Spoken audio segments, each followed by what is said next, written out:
Good morning, March 10, 2016. Petra here, handing you your DGI brief. Here are my top 5 stories from around the globe, starting with Iraq.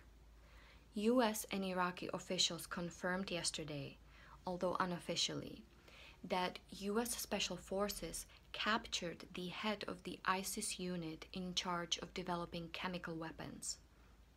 The man had a long career specializing in chemical and biological weapons under Saddam Hussein himself. Well, no more. Myanmar. Myanmar's new ruling Democratic Party, led by Nobel laureate Aung San Suu Kyi, may have won the parliamentary elections, but Suu Kyi will not become Myanmar's next president. She is constitutionally barred from the presidency because her sons hold British passports. Instead, her party nominated one of her biggest loyalists, allowing Suu Kyi to be a de facto leader from behind the scenes. The world. The United Nations released a report yesterday saying that 34 countries in the world, nearly 80% of them in Africa, do not have enough food for their own people because of conflicts, drought, and floods. Colombia.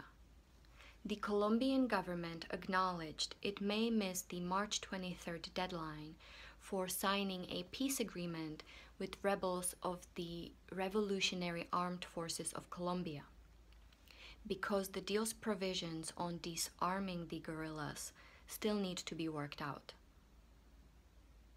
Europe. For the first time since the beginning of the refugee and migrant crisis in Europe, women and children on the move outnumber adult men. This is a truly staggering and worrisome statistic.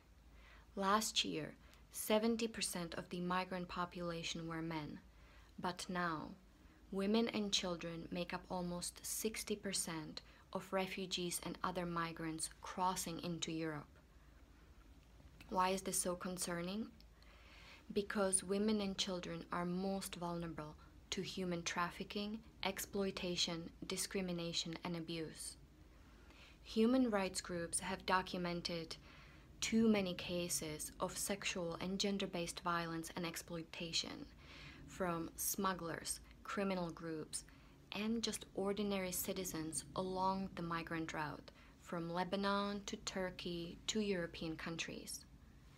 Cases of violence from guards at refugee camps and reception centers have also been reported, again, including from European soil. What is needed here is a better designed and coordinated refugee protection response, drawing from this new statistic. First and foremost, improve the conditions at refugee camps and reception centers, everywhere, according to the humanitarian standards. Provide better access to health services, including counseling and safe spaces. We can also train humanitarian staff to better understand protection and gender-based violence issues. There are many organizations that offer great training programs, UNHCR and UNFPA, for example. We know that most of the crimes against women and children go unreported. And so there is an important point of intervention by providing adequate access to justice. Again, better trained staff would be able to recognize the warning signs.